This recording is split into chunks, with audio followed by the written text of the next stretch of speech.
I love the Celtics. He's right about Tatum Brown. They're studs. But let me tell you something. That Cleveland Cavaliers, Coach Atkinson is probably one of the most underrated coaches in the NBA. Their guards are incredible. That's going to be a fist fight. I'm going to pick Boston over Cleveland because Cleveland doesn't have the blueprint yet. Yes, they're playing very well, but Boston has that edge because they know what it takes to win a championship. Well, it seems like Charles Barkley is all in on the Cavaliers over the Celtics. You heard Shaq just say that he likes the Celtics because they have that championship pedigree. I'm going to break down some game footage between the Cavaliers and Knicks that just happened recently. I was looking at it like this is going to be a hot matchup in the playoffs in the East. The Cavaliers blew out the Knicks, and I've been covering this team doing game footage as you see on the screen. This is a video I did when the Cavaliers were on a 10-game winning streak. They were still unbeaten, and they won against a good Warriors team who was at the top of the West at the time. And then I did another video when the Celtics ended up beating them, and I broke down that footage and how Jason Tatum really exploited the matchup when Evan Mobley was guarding him. So if you like what you see in this video, then go back and watch those. But let's get into this right now. So I'm going to start off with some clips from Jalen Brunson. As I was watching, it looked like he was trying to put the whole team on his back, and they were okay with that. As you see on this first play, Brunson's going to pass the ball. He comes off a screen from Karl Anthony Towns. He comes in the paint and then goes back out off of a little screen from Anunoby or a flash one. And there's a lot of off-ball movement from him. He's moving around a lot. I could tell, okay, he's really trying to make a concerted effort to make sure he gets the ball back. He does, and hits a tough little fadeaway shot over Donovan Mitchell. And the reason I'm showing this is because normally when you're running an offensive play in basketball, you want it to be a bit unpredictable where you're not exactly sure where the ball's going to go.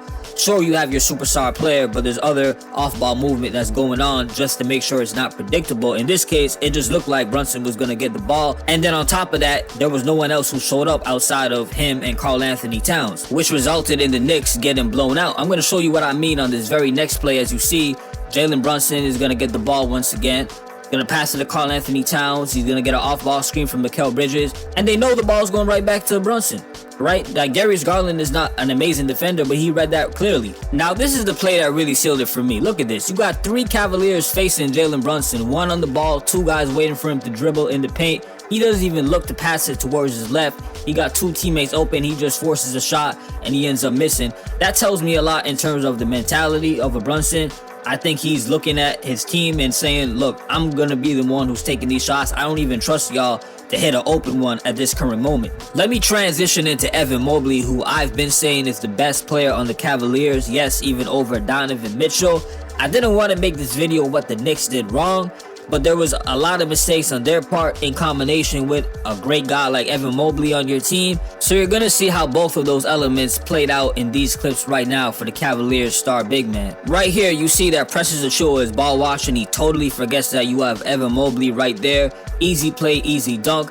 On this play, Evan Mobley just simply outworks Karl Anthony Towns for that easy dunk again.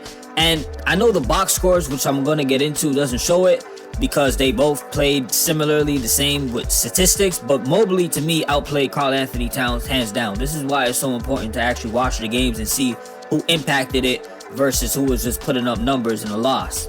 On this play, a very simple but clever trick by the Cavaliers. Jared Allen is coming off of a roll. He sets the screen, but Evan Mobley is also coming on the other side of the ball, darting towards the basket.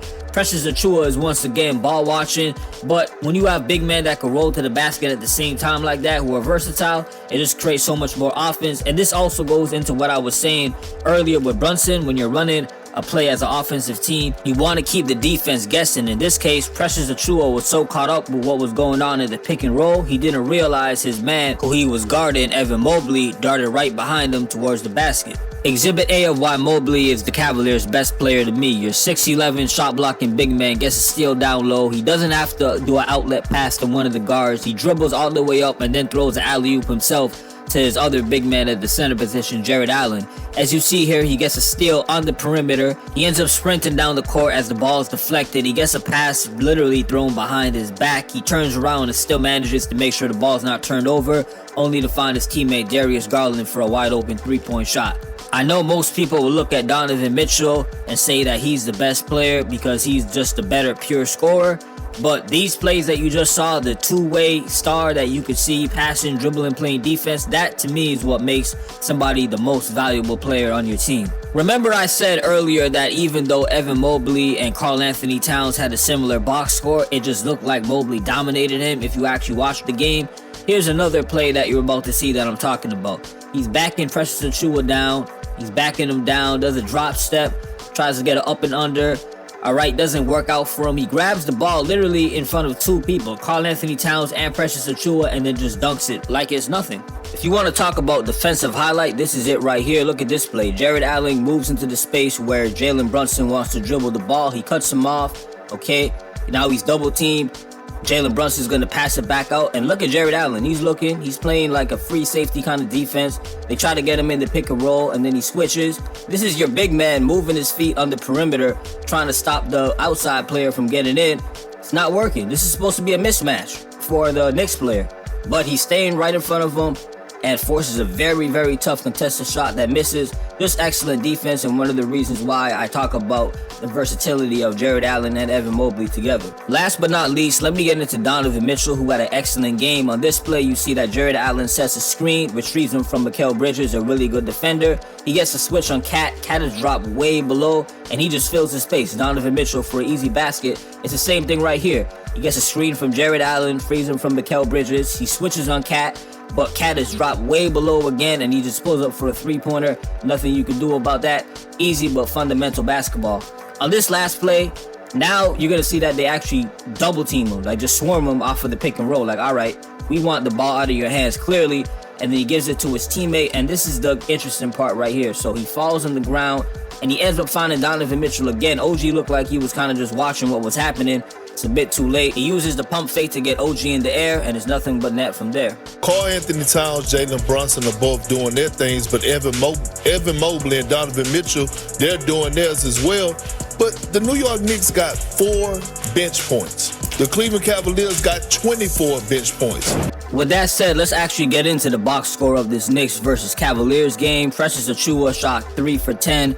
7 points, 10 rebounds. In the clips that I showed, you see plays where he was kind of messing up on defense. Mikal Bridges, 14 points on 6 of 13 shooting. It was really Karl Anthony Towns and Jalen Brunson. That's who showed up.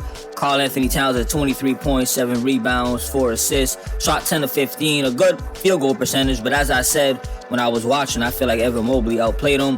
Jalen Brunson at 26 points, 10 of 17 shooting, 4 rebounds, 4 assists. And if you look at the Cavaliers side of things, Evan Mobley, 21 points, 8 rebounds in 25 minutes.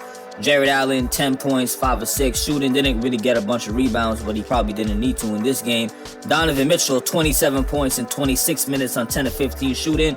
And as Kendrick Perkins mentioned with the bench shooting, DeAndre Hunter, their player that they just acquired from the Hawks, he scored 16 points in 19 minutes. Isaac Okoro, 6 points in 18 minutes. So I could just keep going on. Ty Jerome, 19 points in 19 minutes. It was just an efficient blowout. 142 to 105.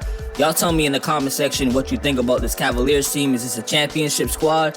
You see them in the East Finals, Celtics versus Cavs? Let me know in the comment section. And as always, salute for listening. Like, share, and subscribe. Peace.